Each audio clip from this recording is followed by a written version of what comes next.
Ito, ito po yung another part 2 of the Lumpia Shanghai na nasa the same package for I think $15, $15.99.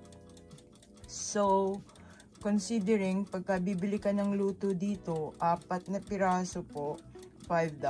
Now, take note, more than $1 yung isang piraso. Kasi pork Shanghai po to, no? May meat siya involved sa pagluluto. So, I decided to buy just the, yung frozen. So, hindi nyo na siya i-defrost. According to the instructions sa box, you just fry it directly from the box while it's still frozen. Kasi po madudurog pagka i-defrost nyo.